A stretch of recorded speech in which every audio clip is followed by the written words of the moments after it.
आज हम एक ऐसी अदेखी महामारी की बात करने वाले हैं जो पूरी दुनिया में फैली है। और नहीं, ये कोई वायरस नहीं है, ये एक दिमागी हालत है जिसे कहते हैं मीडियोक्रेटी, यानी बस औसत बनकर रह जाने की आदत। आज हम इसी मानसिक जाल का पर्दाफाश करेंगे जो आराम और सेफ्टी का मुखौटा पहनकर हमारी असली क्षमता को अंदर ही अंदर खत्म कर देता है। महान दार्शनिक सुकरात ने सदियों पहले ये बात कही थी और कमाल देखिए, ये आज भी उतनी ही सच है। जरा एक पल रुककर सोचिए, क्या हम अपनी जिंदगी सिर्फ काट रहे हैं? क्या हम अपनी असली ताकत को महसूस किए बिना ही इस दुनिया से चले जाएंगे? यही वो सवाल है जो आज के हमारे इस विश्लेषण की जड़ है। देखिए, ये जो औसतपन है ना, ये कोई सोचा समझा फैसला नहीं होता। ये एक दिमागी बीमारी की तरह है, एक ऐसी महामारी जिसने बस काम चल जाए वाली सोच को नॉर्मल बना दिया है। हम सब एक ऐसी दुनिया चाहते हैं जहां कोई चुनौती ना हो, जहां सब कुछ एकदम आसान हो। लेकिन सच तो ये है कि यही आराम हमारी सबसे बड़ी जेल है। तो सवाल उठता है, हम ऐसा करते क्यों हैं? इसका जवाब है द फ्रॉग ब्रेन बायस। ये आता है हमारे दिमाग के सबसे पुराने हिस्से से, जिसे लिम्बिक सिस्टम कहते हैं। अब इसका काम आपको महान बनाना नहीं है, इसका सिर्फ एक काम है, आपको जिंदा रखना। जब आप सुबह अलार्म बजने पर उठना चाहते हैं तो यही दिमागी हिस्सा कानों में फुसफुसाता है, अरे सो जा, बाहर बहुत ठंड है। ये आलस नहीं है, ये हमारी सर्वाइवल बायोलॉजी है। और औसतपन इसी गुलामी का दूसरा नाम है। और ये सिर्फ अंदर की बात नहीं है, हम सामाजिक तौर पर भी औसत लोगों के बीच में ही खुद को बेहतर साबित करना चाहते हैं। इसलिए हम अक्सर अपने आसपास ऐसे लोगों को रखते हैं जो हमसे कमज़ोर हों, ताकि हमारी ईगो, हमारा जो अहंकार है, वो सुरक्षित महसूस करे। मतलब बिना आगे बढ़े ही खुद को बेहतर फील कराते रहना। लेकिन इस जाल से निकलने का एक रास्ता है, और ये रास्ता संघर्ष की आग से होकर जाता है। ये सिर्फ कोई मोटिवेशनल बात नहीं, इसके पीछे ठोस विज्ञान है। स्ट्रगल यानी कि संघर्ष हमारे दिमाग को लिटरली, फिजिकली बदल देता है। स्टैनफोर्ड यूनिवर्सिटी के एक न्यूरोसाइंटिस्ट हैं डॉक्टर एंड्रू ह्यूबरमैन। उन्होंने एक कमाल की खोज की है। हमारे दिमाग में एक हिस्सा होता है जिसे कहते हैं एंटीरियर मिडसिंगुलेट कॉर्टेक्स। आसान भाषा में इसे हमारी विल पावर यानी इच्छा शक्ति की मांसपेशी समझिए। रिसर्च से ये पता चला है कि जो लोग लगातार चुनौतियों का सामना करते हैं, जैसे एथलीट्स या सैनिक, उनमें ये हिस्सा बड़ा होता है, और जो लोग आराम पसंद करते हैं उनमें ये छोटा रह जाता है। और सबसे दिलचस्प बात जानते हैं क्या है? ये दिमागी मांसपेशी सिर्फ तब बड़ी होती है जब आप वो काम करते हैं जो आपका मन बिल्कुल नहीं करना चाहता। जब आप थके होने के बावजूद जिम जाते हैं या जानबूझकर ठंडे पानी से नहाते हैं, तो ये हिस्सा असल में मजबूत होता है। मतलब साफ है, अगर आप संघर्ष नहीं कर रहे तो आपका दिमाग सचमुच सिकुड़ रहा है। इस सिद्धांत का अगर कोई जीता जागता सबूत है तो वो है डेविड गॉगिन्स। उनकी कहानी हमें दिखाती है कि इंसान की सीमाएं असल में सिर्फ उसके दिमाग में होती हैं। बिना किसी खास ट्रेनिंग के गॉगिन्स ने 100 मील यानी लगभग 160 किलोमीटर की अल्ट्रा मैराथन में दौड़ने का फैसला कर लिया। एक ऐसा फैसला जो किसी भी एंगल से देखें तो पागलपन ही लगता था। वो एक पूर्व नेवी सील थे, तो जोश जोश में शुरुआत तो कर दी और अविश्वसनीय रूप से सिर्फ 12 घंटों के अंदर 112 किलोमीटर पूरे भी कर लिए। लेकिन फिर उनके शरीर ने जवाब दे दिया, वो पूरी तरह से टूट चुके थे।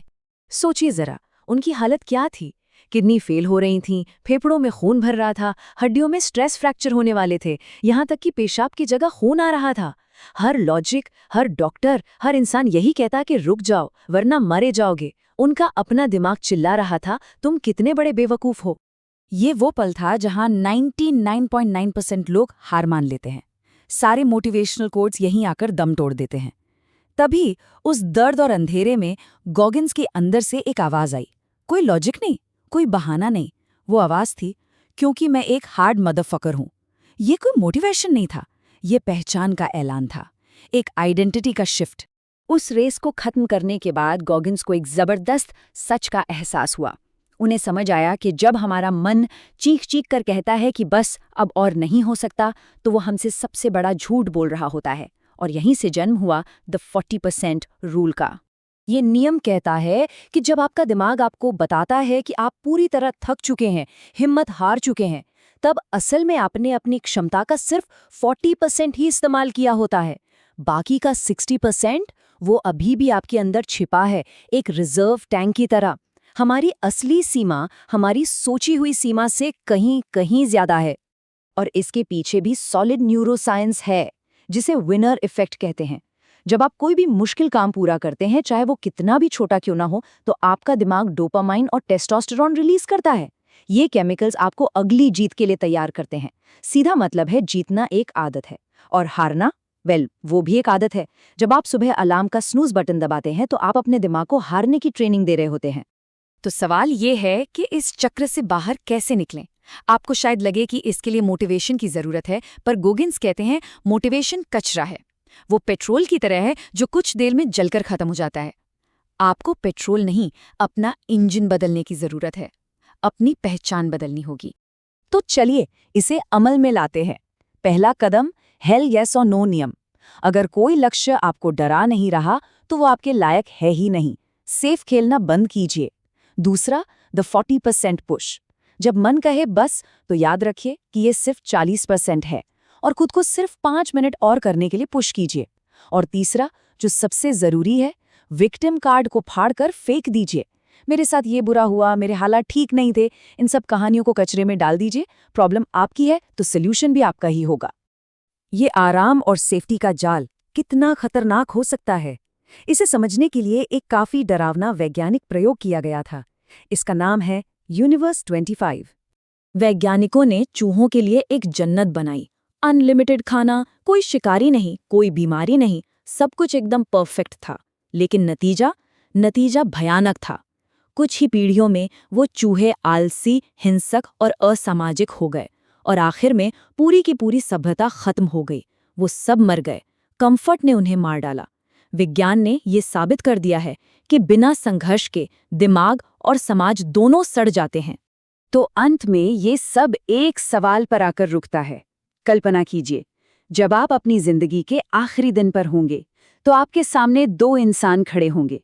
एक वो जो आप बन गए, अपने फैसलों, आराम और समझौतों का नतीजा, और दूसरा वो जो आप बन सकते थे। अगर इन दोनों के बीच जरा सा भी फर्क हुआ, तो वो होगा असली नर्क। लेकिन अगर वो दोनों एक ही इंसान हुए, तो वही होगा स्वर्ग। चुनाव आपका है।